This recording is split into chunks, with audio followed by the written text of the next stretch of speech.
Ya, kali ini kita akan memperluas persoalan persamaan Schrödinger kita, yaitu kita akan mencoba menyelesaikan persamaan Schrödinger partikel dalam kotak 2 dimensi.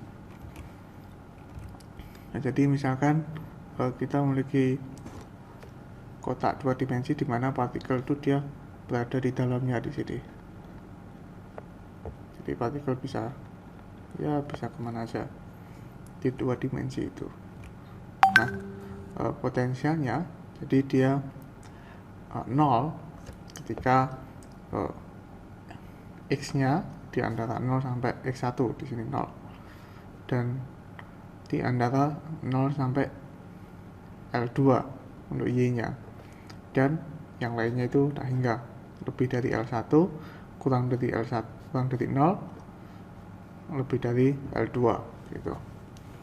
Nah, jadi kita bisa gunakan persamaan Schrödinger kotak 2 dimensi. Kita gunakan koordinat kartesian, yaitu minus h bar kuadrat per 2m Laplacian c ditambah vc sama dengan ac. Jadi Laplacian 2 dimensi dia adalah parsial kuadrat parsial x kuadrat ditambah parsial kuadrat parsial y kuadrat. Nah, apabila kita lakukan pemisahan bahwa si x y dia sama dengan x sebagai fungsi x kalikan y sebagai fungsi y, maka bentuk persamaan diferensial kita menjadi seperti ini. Nah, karena ini dia adalah turunan terhadap x, maka yang dapat diturunkan terhadap x adalah yang x besar. Begitu pula yang y, yang dapat diturunkan terhadap y adalah yang y besar ini. Nah, apabila kita kalikan super xy, kita dapatkan bentuk minus h bar kuadrat per 2m super x d kuadrat x per dx kuadrat ditambah super y d kuadrat y per dy kuadrat ditambah v sama dengan e. Nah, apabila di dalam kotak potensialnya sama dengan 0, jadi kita dapatkan minus h bar kuadrat per 2m super x d kuadrat x per dx kuadrat ditambah super y d kuadrat y per dy kuadrat sama dengan e. Nah, kita pisahkan super x d kuadrat x per dx kuadrat sama dengan minus 2m per h bar kuadrat e minus super y d kuadrat y per dy kuadrat. Nah, karena yang suku ini dia kan sebagai fungsi x, yang ini dia konstanta, yang ini dia adalah sebagai fungsi y. Ini ada tanda sama dengan di sini. Kan nggak mungkin kalau dia keduanya adalah fungsi x sama dengan fungsi y, maka keduanya haruslah sebuah konstanta. Jadi suku kanan dan suku kiri sama dengan dia adalah konstanta. Nah, jadi misalkan kita ambil konstantanya dia adalah minus k kuadrat, maka super x d kuadrat x per dx kuadrat sama dengan minus k kuadrat, dan d kuadrat x per dx kuadrat sama, kita ambil salah satu kan, d kuadrat x per dx kuadrat sama dengan minus k kuadrat x, atau d kuadrat x per dx kuadrat ditambah k kuadrat x sama dengan 0. Maka solusinya adalah x nya adalah a sin kx ditambah b cos kx. Nah, apabila x sama dengan 0, x nya sama dengan 0, x 0 sama dengan 0, maka b nya sama dengan 0, maka x nya adalah a sin kx. Jika x nya sama dengan L1, x di L1 dia adalah 0, maka k nya dia adalah np per L1, dimana n adalah 0, 1, 2, 3 dan seterusnya. Maka x nya adalah a sin np per L1x. Dengan normalisasi seperti partikel dalam kotak 1 dimensi, maka x nya adalah akar 2 per L1 sin np per L1x. Nah, untuk bagian yang kedua, yang ini minus 2m per h bar kuadrat e dikurangi seperti y d kuadrat y per dy kuadrat sama dengan minus k kuadrat, maka seperti y d kuadrat y per dy kuadrat sama dengan k kuadrat minus 2m per h bar kuadrat e. Nah, jadi d kuadrat y per dy kuadrat sama dengan k kuadrat minus 2m per h bar e y. Apabila kita misalkan minus L kuadrat dia adalah k kuadrat dikurangi 2m per h bar kuadrat e, maka d kuadrat y per dy kuadrat sama dengan minus L kuadrat y, atau d kuadrat y per dy kuadrat ditambah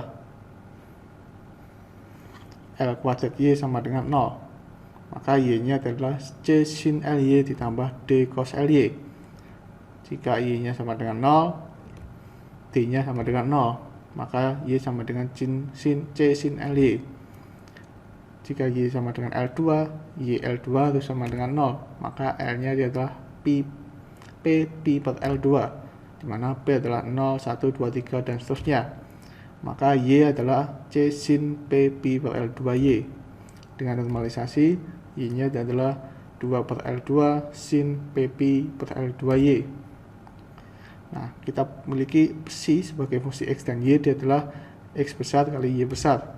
Maka psi dengan indeks NP gitu kan, tingkat NP sebagai fungsi X, Y, dia adalah 2 per akar L1 L2 sin NP per L1X sin PP per L2Y. Nah, karena kita memiliki minus P kuadrat per L2 kuadrat sama dengan N kuadrat P kuadrat per L1 kuadrat minus 2M per H per kuadrat E, maka 2M per H per kuadrat E adalah N kuadrat P kuadrat per L1 kuadrat ditambah P kuadrat per L2 kuadrat. Maka E, energi kuantisasinya bergantung pada N dan P, adalah H per kuadrat P kuadrat per 2M N kuadrat per L1 kuadrat ditambah P kuadrat per L2 kuadrat. Nah, sekarang kita akan membahas mengenai tingkat degenerasi. Nah, apabila N jumlah fungsi eigen berbagi satu nilai eigen yang sama, maka tingkat eigen dikatakan terdegenerasi tingkat N.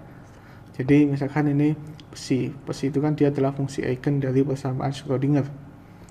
Nah, dia berbagi fungsi eigen, jadi persamaan Schrödinger H bekerja pada psi sama dengan E psi. Jadi jika dia berbagi E yang sama untuk psi yang berbeda, maka dia dikatakan terdegenerasi tingkat N jika samanya itu ada N jumlah.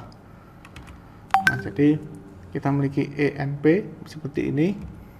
Apabila L1 sama dengan L2, maka psi NP XY sama dengan 2 per L sin NP per LX sin PP per LY.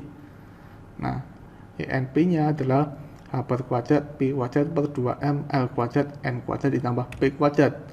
Nah, sebagai contoh, psi 12 yaitu 2 per L sin P per LX sin 2P per LY, di mana energi kuantisasinya adalah E12 5 per 2 H per kuadrat P kuadrat per ML kuadrat. Nah, sedangkan psi 21 dia adalah 2 per L sin 2P per LX sin 2P per LY. Jadi dia beda, tertukar gitu kan. Jadi si 12 itu tidak sama dengan si 21. Tapi energi kuantisasinya itu dia sama. Artinya apa? Artinya nilai eigen ini, energinya ini dia terdegenerasi tingkat 2 gitu, karena ada dua nilai yang sama.